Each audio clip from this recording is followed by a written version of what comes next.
Hello and welcome to Investment Insight, your clear take on the markets. Let's get started. Today, we're doing a deep dive into something that's really shifted from, an interesting market dynamic to a huge systemic challenge for the world's third largest economy. I'm talking about the prolonged weakness of the Japanese yen. That's right. And for investors, historically, the weak yen, what's called inyasu pick, it was simple math. Right. It made things like Honda cars and Sony electronics cheaper overseas, so it was a huge boost for those big Japanese exporters. Yeah. But recent analysis is showing we are well past that point. The currency weakness has become so sustained, so entrenched, that it's signaling a really severe shift in Japan's entire economic structure. Okay, so let's establish our mission right at the top. We need to figure out when Anyasu stopped being this good yen weakness and definitively became the bad yen. We're going to have to look past the usual trade numbers and really understand the full impact this is having on everyday life, national competitiveness, and, crucially, on policy choices as we're closing out 2025. This is not just an export story anymore, is it? Absolutely not. The goal here is to show you why you just can't apply that old investment thesis anymore. The one that says yen weakness is universally good for Japanese assets. You have to look at the side effects, the structural side effects, which are now really being absorbed at home. Let's start there then, with the most immediate and, frankly, painful consequence, the cost of living. When the yen gets this weak, it has to mean the whole structure has changed. Import costs are soaring, and those costs are being passed directly to people, to the domestic consumer. That's exactly it. The benefits are really localized to these massive exporters, but the pain is systemic. Recent analysis indicates this has become a perfect storm for smaller businesses all across Japan. They're dealing with like a triple threat. Okay. You have rising import costs from the weak yen layered right on top of increased domestic labor costs. We're finally seeing some wage inflation. And then you add higher utility and logistics expenses on top of that. That's a massive squeeze. I mean, if you run a small business, you don't have the hedging capacity of a giant multinational company. No. You just have to absorb the raw cost increase. And for businesses on thin margins, I'm thinking any local service, a retail shop, this combination just leads to this acute, accrued bankruptcy pressure. The dominoes start falling fast. And we can see the clearest evidence of this whole spiral in the food service sector. That's really the most visible area where consumers are directly feeling the hit from imported price inflation. The data it's pretty sobering. Reports show that 734 restaurants had closed by October of this year. 734. Wow. And that's not just a statistic, that's the collapse of local neighborhood infrastructure. It is. So if we dig into that, are there specific pressure points? What do the numbers say? They point directly to sectors that are highly dependent on specific imported goods. A major example is yakiniku, Japanese BBQ restaurant. Right, which relies on beef. Exactly. This industry relies heavily on imported beef, which is priced in dollars. The sources show that 46 yakiniku restaurants file for bankruptcy by October. And when you dig into the cost driver, it's just astonishing. Imported beef prices have surged by approximately 80% over the last 5 years. 80%. Wow. I mean, when an essential input cost rises 80%, there is almost no way for a consumer-facing business to absorb that. No way at all. They either have to raise prices until customers just stop coming or they shut their doors. This perfectly demonstrates how consumer purchasing power is just getting crushed. Consumption slows down because prices have nowhere to go but up, and then eventually the business collapses. It's a vicious circle. And this raises the core question for you as an investor.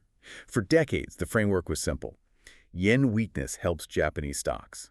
Now, this new reality, it fundamentally shakes the consumer foundation. Investors have to recognize that Japan's internal economy services, retail, dining, is now absorbing the price shock first.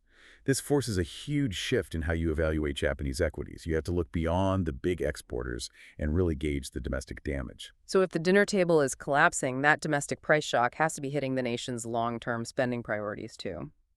Let's shift gears a bit from that immediate domestic pain to the long-term national impact. When the yen is this weak, it changes the dollar-denominated cost of everything essential for future competitiveness. We're talking national priorities, things like securing top global talent, building cutting-edge infrastructure. What's immediately apparent is the cost of retaining human capital. It's a brain drain issue. We're talking about highly skilled, internationally mobile labor, especially in high-demand fields like IT and research, where your compensation converted to dollars really, really matters. There's a statistic on this that is truly remarkable. Reported wage data shows a really stark comparison. The dollar-converted average salary for a highly sought-after IT engineer in Tokyo is roughly only one quarter the value of the equivalent salary in the San Francisco Bay Area. Just think about that for a second. One quarter. The exchange rate essentially acts as a systemic permanent tax on highly skilled labor.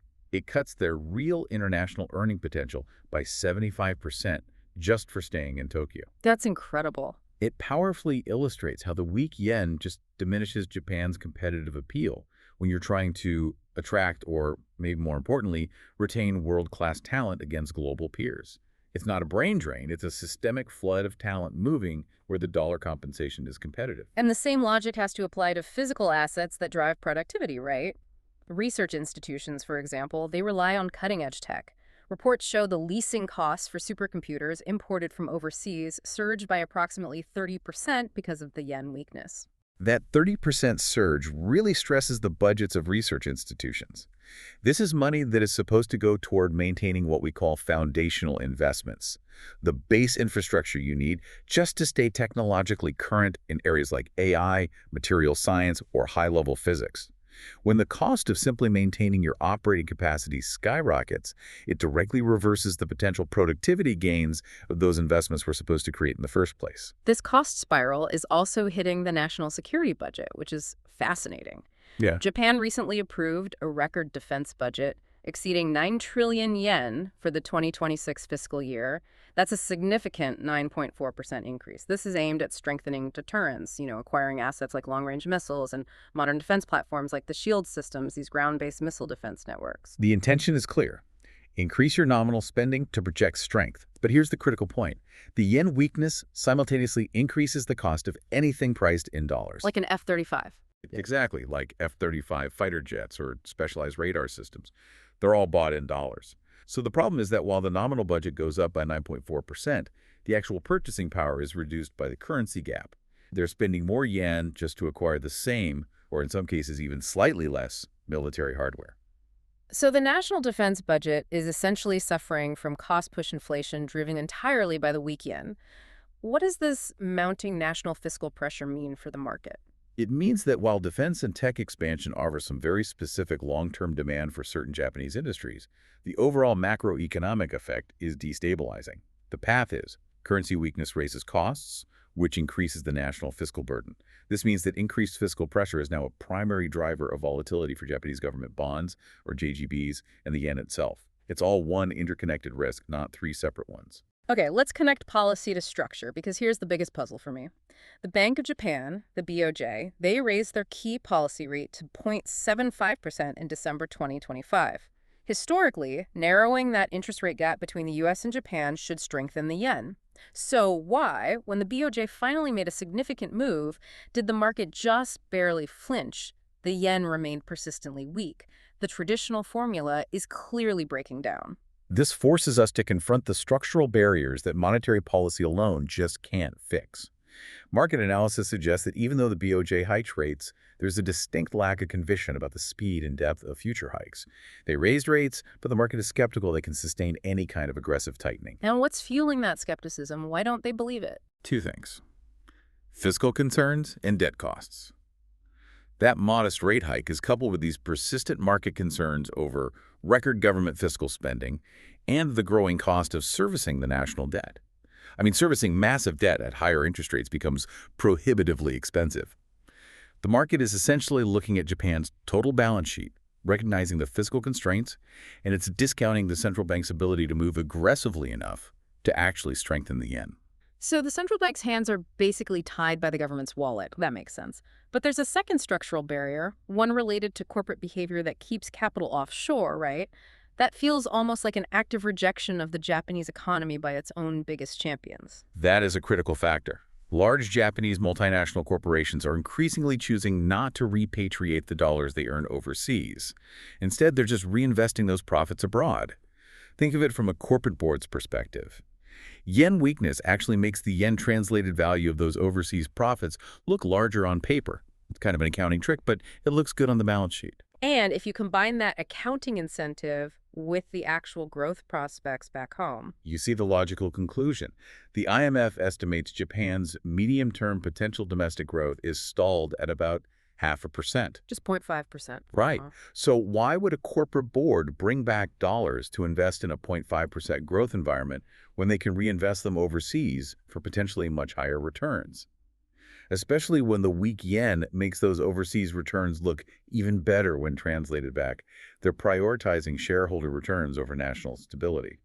So the synthesized approach is really the key takeaway for understanding the currency today. The yen is no longer just a function of the interest rate differential. That's the simple answer most people default to. Exactly. The currency now reflects a complex combination of things. Its domestic investment opportunities, underlying productivity, and broad policy credibility. And that credibility absolutely includes the government's fiscal policy, not just the central bank's rates. So, to summarize the conclusion of this entire deep dive, the current state is defined by bad yen weakness, the kind that's driving weakened purchasing power, rising costs, and policy instability. And that has clearly overridden any residual good yen weakness effects that might still benefit a few massive exporters. The damage is now structural, and it's comprehensive. That's the takeaway. Let's bring this back to the biggest picture then, Japan's global status and its perceived wealth.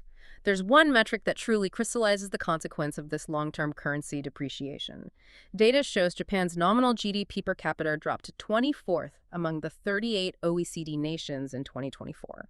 That is the lowest ranking for Japan since 1994, 30 years ago. It is a direct and I think symbolic measure of how much less Japanese wealth is perceived to be worth when you convert it into dollars. It shows that sharp decline in dollar-converted status, which combines with these ongoing concerns about weak real purchasing power and low potential domestic growth. So given all these deep, interconnected layers of risk currency, fiscal, corporate behavior, what are the two key investment action items for our listeners going forward? First, volatility is the new risk. Investors have to stop viewing yen weakness as a guaranteed positive for Japanese assets. You must now assess the critical threshold where that weakness starts to amplify domestic political, fiscal, and interest rate volatility. You're essentially shifting from investing based on FX direction to managing volatility risk. And what's the second key takeaway? The Japanese risk should now be seen as a combined variable. Yen, interest rates on JGBs, and fiscal policy all together. When authorities increase intervention warnings, which we've seen them do recently, and JGB rates move sharply, the risk to the global market is actually more likely to be transmitted via interest rate volatility. We're talking duration and credit risk, rather than the currency itself. This forces you to manage duration and interest rate sensitivity even when you're investing in Japanese stocks. That's a profound distinction. The risk comes through rates and bonds, not just the exchange rate. It makes absolute sense given the sheer size and importance of the JGB market to global fixed income. It connects every thread of this deep dive right back to your portfolio. That's a powerful note to end on. So if the currency is reflecting not just the central bank's actions, but fundamental domestic investment opportunities and the reliability of political and corporate leaders, does this mean currency stability now depends less on the central bank and more on the government and corporate boardrooms? That is something significant for you to mull over as we move into the next year. Don't forget to subscribe and hit that like button.